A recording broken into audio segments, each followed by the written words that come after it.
Hello friends, मैं lucky आपका स्वागत करती हूँ अपने YouTube channel Shivansh Hindi point पर। सभी को मेरा नमस्कार। आई होप आप सभी बहुत अच्छे होंगे और अपने एग्जाम की तैयारी लगातार और बहुत अच्छे ढंग से कर रहे होंगे। फ्रेंड्स, आज करेंगे हम टॉप 25 प्रश्न काफ़ी महत्वपूर्ण डिटेल्ड क्लास ली जाएगी, इसलिए क्लास को पूरा जरूर देखिएगा। लेते हैं पहला प्रश्न। निम्न में से कौन सी रचना नागार्जुन की नहीं है? नंबर 1 प्यासी पथराई आंखें, नंबर 2 तुमने कहा था, नंबर 3 तुम्हें सौंपता हूँ और नंबर 4 युगधारा। तो मैं सौंपता हूँ त्रिलोचन की है, इसलिए राइट आंसर भी यही हो जाएगा। बात करें नागार्जुन की, प्यासी पथराई आंखें नागार्जुन की है, तुमने कहा था नागार्जुन, युगधारा आ जाए तो नागार्जुन, तालाब की मछलियां आ जाए तो नागार्जुन, तुमने कहा था तो नागार्जुन। तो मैं सौंपता हूँ त्रिलोचन की है, बाकी सभी रचनाएं किसकी हैं? नागार्जुन की हैं। प्रश्न है 2, बसंती हवा कविता के रचयिता कौन है? Number 1 Kedarnath Singh, number 2 Nagarjun, number 3 Trilochan, number 4 Kedarnath Agarwal. तो बसंती हवा के रचनाकार हैं केदारनाथ अग्रवाल। इनकी रचना है युग की गंगा, नीत के बादल, लोक आलोक, फूल नहीं रंग बोलते हैं, आग का आईना, गुल मेहंदी, पंख और पतवार। सभी की सभी रचनाएं किसकी हैं? प्रगतिवादी कवि केदारनाथ अग्रवाल की। प्रश्न 3 है, मैं उनका आदर्श कहीं जो व्यथा न खोल सकेंगे, पूछेगा जग किंतु पिता का नाम न बोल सकेंगे, जिनका लिखित विश्व में कोई नहीं ना अपना होगा, मन में उमंग जिन्हें चीर काल कल्पना होगा। उपयुक्त पंक्ति दिनकर की किस रचना की है? Number 1 Kurukshetra, number 2 Rashmirathi, number 3 Samdheni, number 4 Parshuram ki प्रतीक्षा।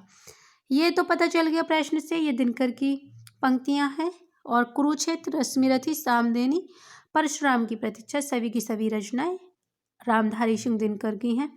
और ये पंक्तियां ली गई हैं रश्मि रथी से। किससे ली गई हैं? रश्मि रथी से। प्रश्न 4 है, प्रगतिवाद साहित्य को सौदस्य मानता है। सौदस्यता का अर्थ है नंबर 1 किसी सिद्धांत की घोषणा करना, नंबर 2 स्पष्ट रूप से यथार्थ का प्रचार करना, नंबर 3 किसी राजनीतिक विचारधारा को पुष्ट करना और नंबर 4 है किसी विशेष अभिप्राय से, किसी विशेष दृष्टि से कला की रचना करना। तो राइट आंसर 4 है किसी विशेष अभिप्राय से, किसी विशेष दृष्टि से कला की रचना करना। प्रश्न 5 है, प्रगतिवादी कविता के प्रतीक, बिंब, शब्द, मुहावरे, चित्र, ये सब कहाँ से लिए गए हैं? नंबर 1 प्रकृति के बीच से, नंबर 2 जनजीवन के बीच से, नंबर 3 राजनीतिक उथल पुथल से, नंबर 4 विद्रोही प्रवृत्ति से। तो फ्रेंड्स, ये लिए गए हैं जनजीवन के बीच से। प्रश्न 6 है, प्रगतिवादी कवि रामगिर राघव ने कौन सी पुस्तक नहीं लिखी है? नंबर 1 अजय खंडर, नंबर 2 मेधावी, नंबर 3 पांचाली, नंबर 4 नरोत्तम। अजय खंडर आ जाए तो रामगिर राघव, मेधावी आ जाए तो रामगिर राघव, पंचाली आ जाए तो रामगिर, नरोत्तम इनकी रचना नहीं है। प्रश्न 7 है, प्रमुख 3 प्रगतिवादी कवियों के नाम लिखिए। Number 1 Dinkar, Neeraj, Bachchan, number 2 Subhadra Kumari, Mahadevi Agyeya, number 3 Ramkumar Verma, Shiv Mangal Singh Suman, Muktibodh, number 4 Ramvilas Sharma, Nagarjuna, Trilochan. देखने से ही पता चल रहा होगा रामविलास शर्मा, नागार्जुन, त्रिलोचन ये हमारे प्रमुख प्रगतिवादी कवि हैं। तो राइट आंसर 4 हो जाएगा। प्रश्न 8 है, यात्री उपनाम से कविताएं लिखने वाला रचनाकार है। नंबर 1 नागार्जुन, नंबर 2 रघुवीर साय, नंबर 3 गिरिजा कुमार माथुर, नंबर 4 केदारनाथ अग्रवाल।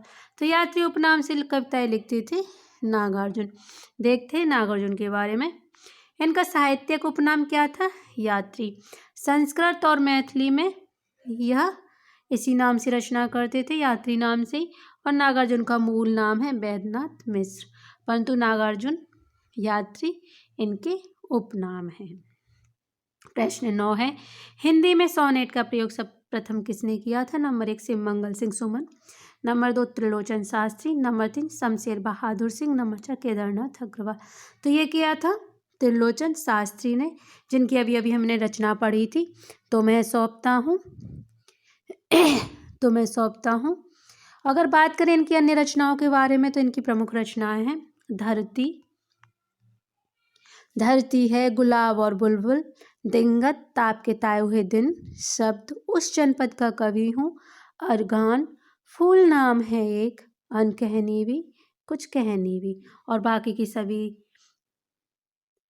केदारनाथ अग्रवाल के बारे में हम सभी पढ़ ही चुके हैं।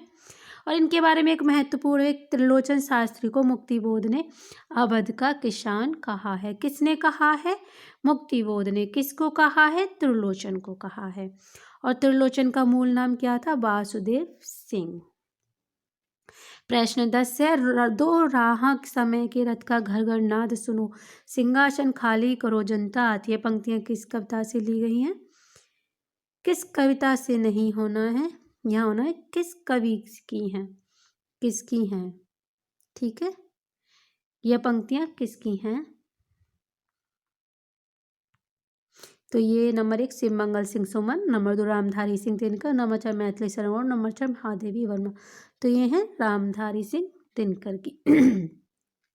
प्रश्न 11 है, कबीर के उपरांत हर विध्वंसकारी और जन विरोधी शक्ति को सर्वाधिक खुली चुनौती देने वाला साहित्यकार है। Number 1 Nirala, number 2 Nagarjun, number 3 Dinkar, number 4 Hariaudh. तो ये थे नागार्जुन, जिनका उपनाम अभी हमने यात्री बताया और इनका रियल नाम था वैद्यनाथ मिश्र।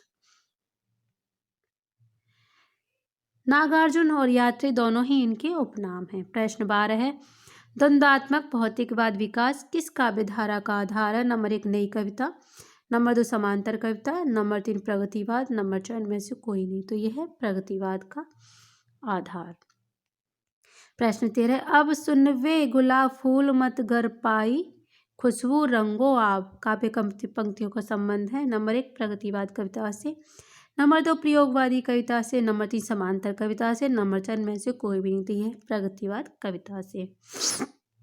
प्रश्न 14 है, रामधारी सिंह दिनकर को किस कृति को आधुनिक युग की गीता कहा गया है?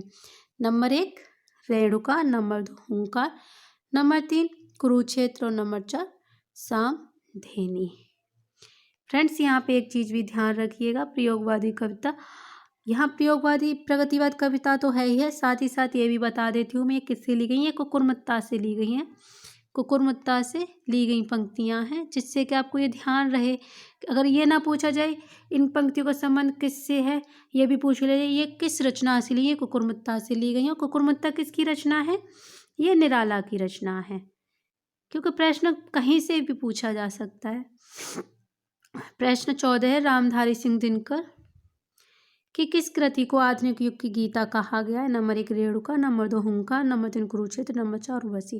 रेणुका, हुंकार, कुरुक्षेत्र, उर्वशी सभी की सभी किसकी हैं? रामधारी सिंह दिनकर ही हैं। कुरुक्षेत्र को आधुनिक युग की गीता कहा गया है, आधुनिक युग की गीता। उर्वशी पर रामधारी सिंह दिनकर को ज्ञानपीठ पुरस्कार मिला है। प्रश्न 15 है, दिनकर की रचना को सही अनुक्रम रेखांकित कीजिए। नंबर 1 रेणुका, हुंकार, रसवंती, उर्वशी। नंबर 2 रेणुका, रसवंती, उर्वशी, हुंकार। 3 है उर्वशी, रेणुका, हुंकार, रसवंती। 4 है रसवंती, उर्वशी, हुंकार, रेणुका। तो बात करें रेणुका की, तो रेणुका का शब्द है, सन है 1935, पीछे पीछे का मैं लिख दूंगी। और हुंकार का समय है 39। उसके बाद रसवंती की बात करें, इसका है 40 और उर्वशी का है 61। तो 35 आ जाती है रेणुका, 39 है हुंकार, 40 है रसवंती और 61 है उर्वशी। तो राइट आंसर यही हो जाएगा। प्रश्न 16 है, निम्नलिखित प्रवृत्तियों में से एक प्रगतिवाद की प्रवृत्ति नहीं है। नंबर 1 धर्म तथा व्यक्तिवाद में आस्था, नंबर 2 सामाजिकता आग्रह, नंबर 3 शोषित वर्ग के प्रति सहानुभूति, शोषण बोल के प्रति घृणा, नंबर 3 जन सामान्य के प्रति लोक मंगल की कामना। तो ये था ईश्वर, धर्म ईश्वर, व्यक्तिवाद में आस्था नहीं है। प्रश्न 17 है, निम्नलिखित में से आग और राग का कवि किसे कहा जाता है? नंबर 1 दिनकर, नंबर 2 निराला, नंबर 3 पंत, नंबर 4 प्रसाद। तो ये कहा जाता है दिनकर को। अभी अभी हम इनकी रचनाएं पढ़ के आ रहे हैं, हुंकार, रश्मि, उर्वशी, सामधेनी। प्रश्न 18, कुरुक्षेत्र का मुख्य प्रतिपाद्य क्या है? नंबर 1 युद्ध देश विरोधी प्रवृत्ति है, नंबर 2 संसार में शांति, समता, न्याय की प्रतिष्ठा के लिए युद्ध आवश्यक नहीं है, नंबर यह सदैव मनुष्य विरोधी होता है, नंबर 4 जब तक संसार में सद्भावना, शांति, क्षमता और न्याय की प्रतिष्ठा नहीं होती तब तक युद्ध अनिवार्य है। तो ये राइट है 4। प्रश्न 19 है, रामधारी सिंह दिनकर के अनुसार कुरुक्षेत्र में किसका आलम्बन लेकर उन्होंने महत्वपूर्ण प्रश्न को कृति में उपस्थित किया है? नंबर 1 देश की जनता का, नंबर 2 राधा और कृष्ण का, नंबर 3 अर्जुन और द्रौपदी का, नंबर 4 भीष्म और युधिष्ठिर का। तो ये था भीष्म और युधिष्ठिर का। प्रश्न 20 है, निम्नलिखित में से किस कवि को मार्क्सवादी चेतना का कवि माना जाता है? Number 2 Dharmveer Bharti, number 2 Harivansh Rai Bachchan, number 4 आज्ञा, नंबर 4 केदारनाथ सिंह। तो ये माने जाते हैं केदारनाथ सिंह किसके? मार्क्सवादी चेतना के कवि। प्रश्न 21 है, सबको मुक्त प्रकाश चाहिए, सत्य को मुक्त समीरण, बाधा रहित विकास, मुक्त आशंकाओं से जीवन। यह पंक्तियां किस कृति से ली गई हैं? नंबर 1 अंधा योग, नंबर 2 सरोज स्मृति, नंबर 3 कुरुक्षेत्र, नंबर 4 राम की शक्ति पूजा। तो ये ली गई हैं कुरुक्षेत्र से। Right answer 3। और ये किसकी रचना है? रामधारी सिंह दिनकर की रचना है कुरुक्षेत्र। प्रश्न 22 है, प्रगतिवाद का दार्शनिक आधार क्या है? नंबर 1 साम्यवाद, नंबर 2 प्रयोगवाद, नंबर 3 पूंजीवाद और नंबर 4 अस्तित्ववाद। तो ये है साम्यवाद। प्रश्न 23 है, निम्नलिखित में से विशुद्ध राष्ट्रीय भावधारा का कवि नहीं है? Number 1 Sohanlal Dwivedi, number 2 Makhanlal Chaturvedi, number 3 Nagarjun, number 4 Dinkar. तो फ्रेंड्स सोहनलाल द्विवेदी, माखनलाल चतुर्वेदी, दिनकर सभी के सभी राष्ट्रीय भावना के कवि हैं। नागार्जुन नहीं है। नागार्जुन प्रगतिवाद मार्क्सवादी विचारधारा के साथ साथ राजनीतिक कवि माने जाते हैं। प्रश्न 24 है, कुरुक्षेत्र प्रथम सर्ग का प्रारंभ किस पंक्ति से होता है? यानी कि कुरुक्षेत्र में। नंबर 1 देश की इज्जत बचाने के लिए, नंबर 2 ईश जाने देश की लज्जा का विषय, नंबर 2 वह कौन रोता है वहाँ, नंबर 4 तत्व है कि कोई केवल आवरण। तो ये स्टार्ट होती है वह कौन रोता है, वहाँ से स्टार्ट होता है कुरुक्षेत्र का प्रथम सर्ग। आज का लास्ट प्रश्न है, आत्मा का संगम आत्मा से है, देह का संगम देह से जीता जाता है। रामधारी सिंह दिनकर का यह कथन किस कृति के संदर्भ में कहा गया है? Number 1 Rashmirathi, number 2 Urvashi, number 3 Kurukshetra और नंबर 4 हुंकार। तो ये किस कृति के रूप में कहा गया है? तो ये कहा गया है कुरुक्षेत्र के। और कुरुक्षेत्र किसकी रचना है?